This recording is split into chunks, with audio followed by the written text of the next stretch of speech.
Dark Souls is beautiful.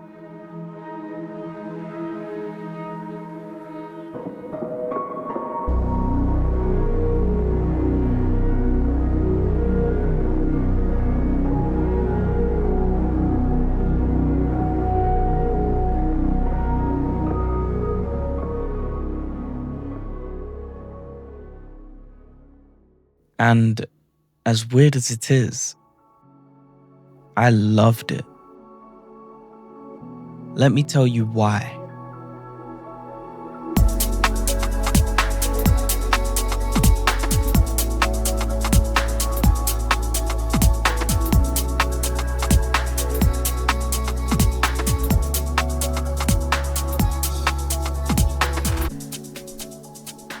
Dark Souls is one of the more interesting cases to make a video on, because, at least to me, it's always felt like something of a hive mind. I won't deny that it's a world I've been afraid to venture into for a while now. Not just because of the difficulty factor, but because of how highly the game is regarded, and how the community can feel very same-ish. I've seen countless videos, as I'm sure you have, titled Dark Souls Saved Me. And as beautiful as the stories are, that repeated statement intimidated me. If you've been around the channel for a while now, you know I spend a lot of time exploring my love for these shows, games, and films through their impact on me and my connection to them. Whether it's a video about humanity in Invincible or a love letter to Elden Ring, I spend countless hours writing and editing in the hope that someone, somewhere, connects with my video the same way I did with whatever I'm talking about. And even if it doesn't, that it encourages someone to go and form their own opinion. So when I saw that collective agreement on Dark Souls being life-changing, it was scary. If I can't ramble about how much I loved the world and the characters, then what was the point? And I know, games are made for entertainment. Not everything has to be grand and impactful. It's okay for something to just be fun. But the games that become my favorites all have something extra: substance, passion, soul. I wanted to feel that way with this one too. So more than my fear of dying or losing to a boss, I was terrified that I wouldn't connect to this world the same way countless others had, that I wouldn't be able to share in the conversation about how impactful, beautiful this story was, that I wouldn't have my own version of Dark Souls Saved Me. And at the end of it all, I didn't. The game didn't change my life or save me, but it did give me something, a feeling. I stopped trying to find what others had found and opened myself up to wherever the game took me. So with all my fears put to the side, let me tell you what Dark Souls had to offer me. But before we do that, I want to quickly tell you about the sponsor of today's video, Astora. When I play Souls games, I typically use a controller, but Astora sent over their Win68 series keyboard, and I've been using it ever since. It's a 65% mechanical keyboard with an 8K polling rate, making it perfect for both gaming and everyday use. It also comes with hot swappable switches, customizable RGB lighting, and 3 beautiful colorways. Plus, it comes with a keyboard strap, which makes it look even better. And if that's not enough, just listen to how satisfying the typing is.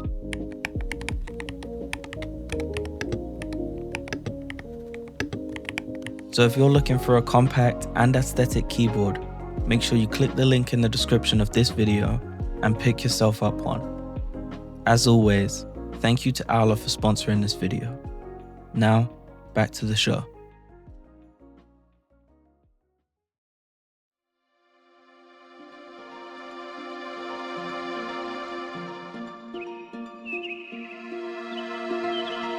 One of the earliest aspects about Dark Souls I came to appreciate was just how heavy I felt. When I walked, I could hear my armor clank and rattle around and shake from the sheer weight of it. It made me feel like a knight in a way that nothing else could. Undeadburg, Sen's Fortress, and Anor Londo all radiated with the medieval aesthetic I love so much, but the weight in all of my actions, even running, made me feel more connected to my undead's journey, as if I was someone that belonged in the land. Even down to my playstyle, it was a complete change in pace from my experience with Elden Ring, where I opted for speed and agility. Being slow felt like a problem that needed to be fixed, but the atmosphere in Dark Souls made me embrace that change. The effort of movement and even the fat rolling all added to the feeling of being a real adventurer, a real knight. It was immersive in a way that light, fast movement could never have been. A set like Havel's armor is something I would typically never use, but having to learn if it would be better to tank the hit or attempt a roll that could get punished was a really fun experience. I remember first trying the Zweihander. I expected slow attacks, but I was surprised at just how much effort it took to swing the sword. And whilst I started with the scimitar, I spent a lot of time using the claymore and the Zweihander before I eventually fell in love with the Dragon Slayer spear. I felt encouraged to experiment with my choice of weapon more than I did with Elden Ring, which is ironic seeing as how it has nearly 3 to 4 times as many weapons. Maybe less is more. Or it could just be I felt comfortable enough with the formula at this point to try different ones.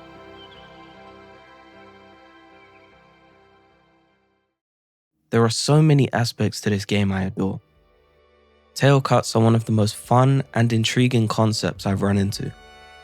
Managing to swipe off a boss's tail giving you a unique weapon is so random but rewarding. It added a nice little flair to boss fights.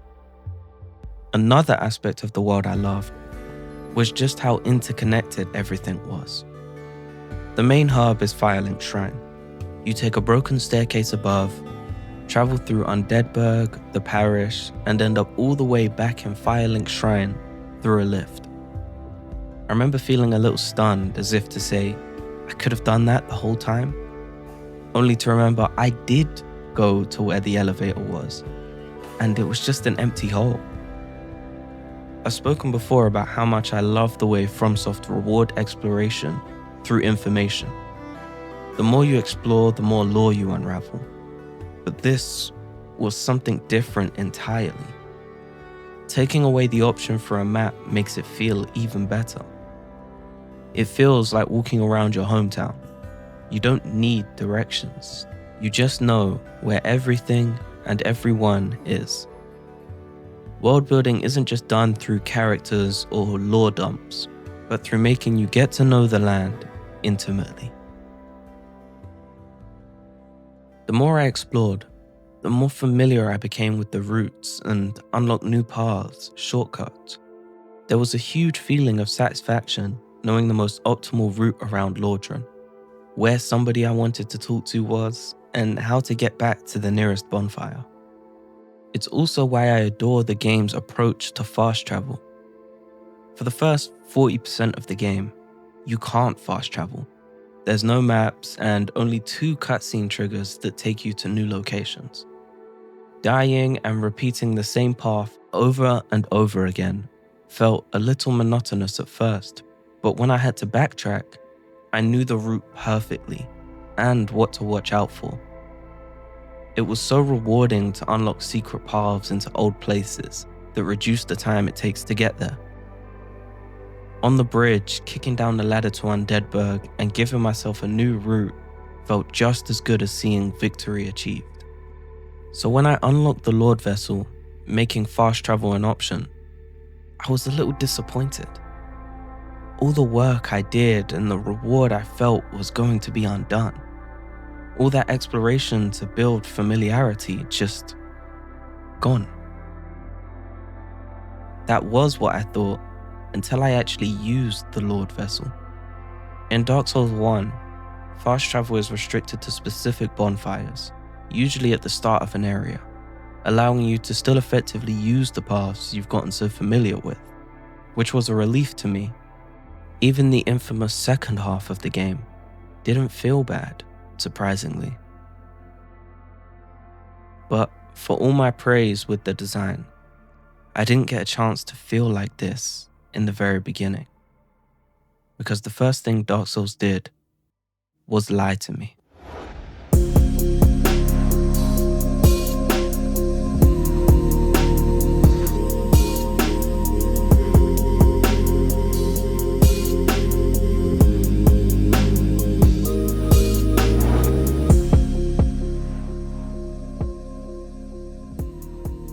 You wake up not knowing who you are.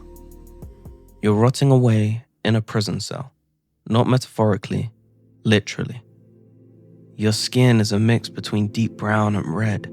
Your eyes are empty sockets. Your body looks hollow. The Undead Asylum was such an intriguing opening to me. I knew nothing of why I was in there, and not once in my journey was I told how I ended up in that cell or who I was meant to be, aside from an undead. Or so I thought, until I came across a knight lingering on the edge of death. Oscar. Oh, you. You're no hollow, Thank goodness. I'm done for, I'm afraid. I'll die soon, then lose my sanity. Being told about a prophecy that as an undead I was chosen made me feel special. That felt like the beginning of the journey, the start of the game. A warrior who tried to leave you with a glimmer of hope before he died. I already had immense respect for him. I left the asylum filled with purpose and ready to start, only for it to be immediately shut down when I arrived in Firelink Shrine. Meeting the crestfallen warrior, I felt lied to in a sense. With less than a few lines, he took all of the surrounding mystery and promise out of the prophecy. Another undead, another chosen one. I expected to be a hero, and instead, I was greeted by someone who just didn't care anymore. Not bitter or angry, just dejected. Empty. That was Dark Souls' first lesson to me. You're not special, it said. It would be a lie to tell you that didn't affect my playthrough at the start. Those opening moments felt a lot heavier than I expected, not gameplay-wise, but emotionally. Everything felt tired in the way it moved, hollows standing still in the same scripted locations, which is more of a reflection of how FromSoft have grown with their level design, but added to the sense of sadness in Lordran to me. I didn't feel like a hero, the hero, anymore. Just someone stumbling through a land that died a long, long time ago. That was until I rang the first bell. Though the world around me felt like it was decaying, barely hanging on, barely wanting to hang on. The fights felt electric to me. My heart was constantly pounding from the smallest things, narrowly avoiding a charging armored boar, climbing up a staircase to find a black knight waiting on me, and fighting the bell gargoyles. I remember the look on my face when I got the first one low and was getting ready to win, only for a second one to jump down and hit me. I was so surprised and honestly excited. Dark Souls 1 came out 15 years ago, and I'd played Elden Ring first.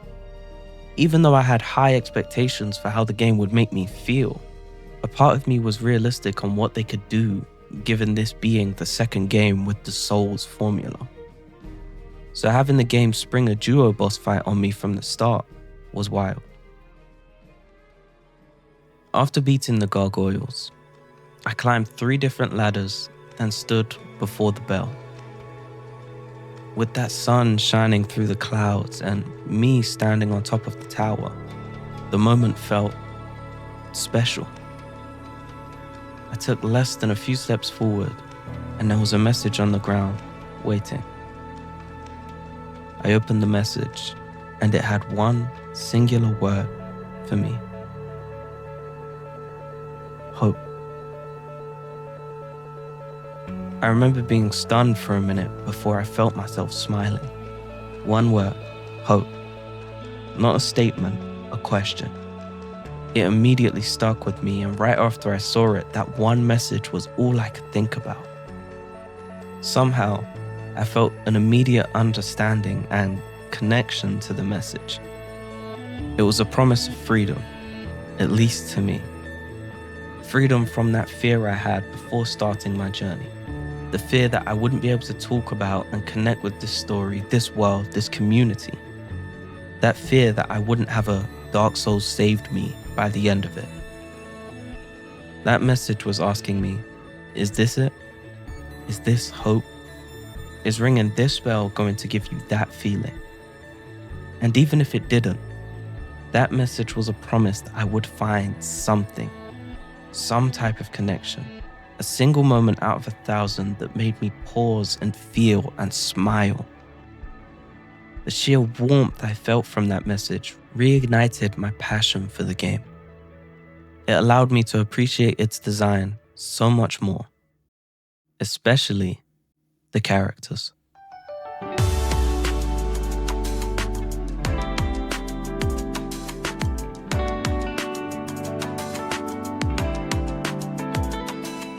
Everything in Dark Souls is weird, and I love it. Giant leeches, wheel skeletons, and my personal favorite, mushroom people. A lot of the enemies are just little guys, and I love how their design isn't restricted to just things that look intimidating, and allows for more expression. The wheel skeletons look ridiculous, but they can absolutely destroy you. I remember being close to laughing at their design before I got jumped by 6 of them. In such a punishing game, there's an unexpected comfort in the bizarre interactions with its inhabitants. The fact that the land is filled with endless threats made the smallest interaction with any human, or in some case, inhumans, feel strangely reassuring. Even when they behaved oddly, laughing at random intervals, or were completely uninterested in me, their existence made me feel less alone. And knowing should any of them lose faith in themselves or their mission, that they could go hollow, made me appreciate them even more. Take Patches, for example, a character whose scheming and treachery make him completely untrustworthy, and yet I can't help but love seeing him. And it's not just me. Within the community, Patches is adored. His little mischievous appearances are something to look forward to. There's a strange reassurance in knowing he'll pop up, sometimes to betray you, or sometimes to engage in jolly cooperation. Because even in worlds that are dying, there's still someone who has enough joy in them to try and prank others. Despite the warmth and comfort though, tragedy stays a core theme in Dark Souls, and none represent that more than the story of Solaire of Astora. Ah, hello. You don't look hollow, far from it. I am Solaire of Astora, an adherent of the Lord of Sunlight. From the moment I met Solaire, there was an indescribable warmth that drew me to his character. Solaire seemed almost too bright for the world of Lordran, and strange in all the most loving ways. He was optimistic and encouraging, talking about jolly cooperation with that voice muffled by his helmet. Solaire's journey was one that aligned with my own perfectly. He was searching for his own son, a phrase that's left deliberately ambiguous. On a literal level, it might suggest a calling connected to the Age of Fire, the ending, but more deeply, the sun represents meaning, identity, and purpose. He imagined a guiding light that was uniquely his own and would define his existence, which is one of the broader themes in Dark Souls. The struggle to identify your own purpose beyond being an undead, beyond the prophecy, and a universe that is forever trapped in the same cycles. Solaire was someone I could relate to intimately. My fear of lacking connection to the narrative and what it would say about me and my ability for storytelling made me see myself perfectly reflected in Solaire's shadow. The sun is eternal and unreachable.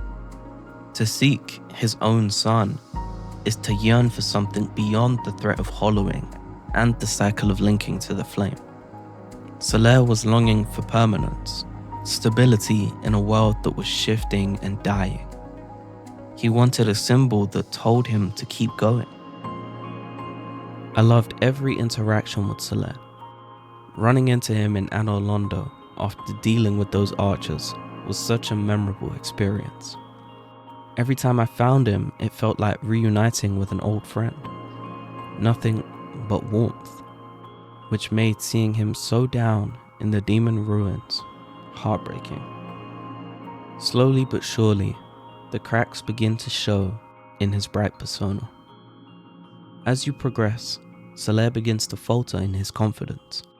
He starts to show signs of anxiety and worry about the world's perception of him. Oh, hello there. Forgive me. I was just pondering about my poor fortune. I did not find my own son, not in Anor Londo, nor in Twilight Blighttown. Where else might my son be? Lost Isolith, or the tomb of the Grave Lord? But I cannot give up. I became undead to pursue this. But when I peer at the sun up above, it occurs to me, what if I am seen as a laughingstock, as a blind fool without reason? Well, I suppose they wouldn't be far off. His dialogue shifts from unwavering encouragement to weary, almost broken questions. Why? Why? After all this searching, I still cannot find it. That once light-hearted tone slips into despair as he admits he can't find the sun he seeks. It broke my heart to see him so dejected, to watch as his faith collapsed. I think it resonated with me so deeply because of how human it feels. Not once in Dark Souls do we get to watch someone go hollow. It's treated as the most soul-crushing experience imaginable, losing complete faith in humanity, yourself. Even at the start of the game, Oscar asks us to leave so we don't see him go hollow. It's akin to death, but worse. You're no longer you no longer feel. Complete and utter despair. Hollowing is often talked about as an allegory for depression. Living day to day doing the same things, searching for the same answers, but slowly losing the will to do it with each turn of the clock. We watch as those who were once undead are now just empty. They stay doing the same things they did in life, but with no purpose to it, other than the fact that it's all they know.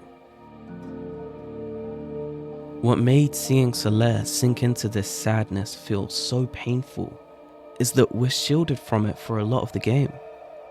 Unlike most people who we meet early on, Solaire starts with hope and then starts to lose it.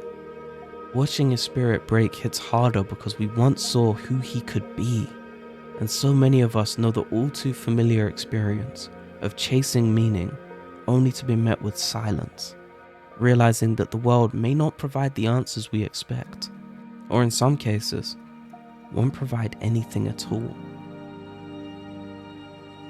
Solaire's story has two branching paths from here, depending on your actions. He can be tricked by the sunlight maggot, finding a false sun, leaving you to end his suffering. Or if you kill the sunlight maggot, Solaire will live on, dejected but breathing. Personally, I prefer to see him live on, not just because I love the character, but because Well, I think I realized Solaire was my son.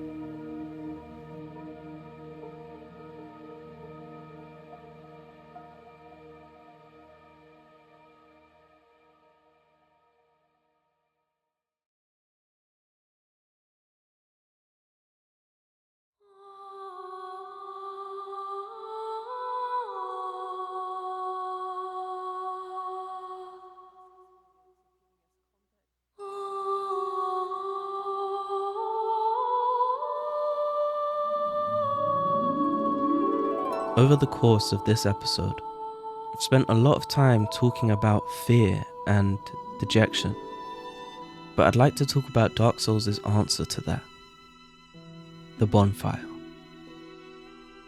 On the surface, the Bonfire functions as a checkpoint, a space to rest, respawn, and warp to.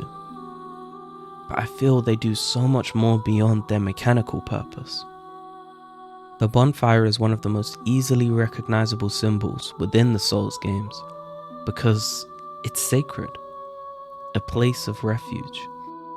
The dangers will return, so there is a cost, but for a small moment, you're safe. There's peace. That safety exists only because you are willing to continuously face the danger, time and time again. Every time you light or kindle a bonfire, you're participating in the struggle to prolong the age of fire. It may just be a checkpoint to some, but thematically, you're sending out a beacon. Each fire needs humanity to fuel it, showing the sacrifices we make to persist against the dark, our very essence. I think that's why the Firekeepers are so compelling to me. They're the protectors of the bonfires in Lordran. Their sheer presence maintains the flame and buys maybe just a few more weeks, months, years of light, of warmth, whilst they maintain hope that someone will link to the flame. All of the Firekeepers we meet have some form of disability, whether they're mute, warped, or concealing themselves. The Firekeepers sacrifice not only their lives, but parts of themselves, all to maintain the flame.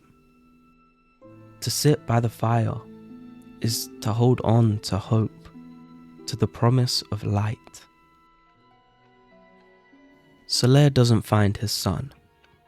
He spends the whole game searching, and only in one path does he find something that resembles it. However, it's a lie. But the one thing Solaire doesn't do is go hollow. His faith begins to wane and he worries and questions himself, but he never loses completely. He never completely goes hollow. He manages to hold on to just enough faith, just enough hope to stay undead. Part of me feels that note at the beginning was a bond between me and another player who found it, their son, and came back to the exact spot they did to promise somebody else that they could do it too. And I did. I said earlier, one of the first things the game told me was, "You're not special," which, as it turns out, is only half of the sentence. Dark Souls' overall lesson to me was, you're not special, but you could be.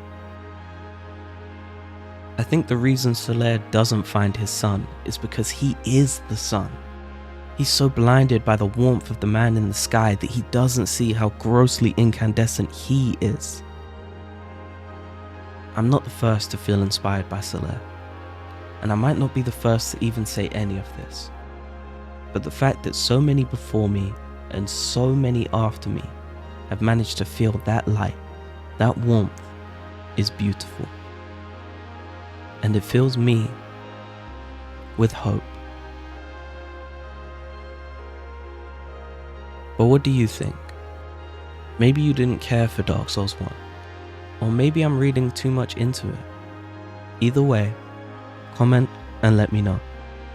And make sure you like the video and subscribe. It helps way more than you know.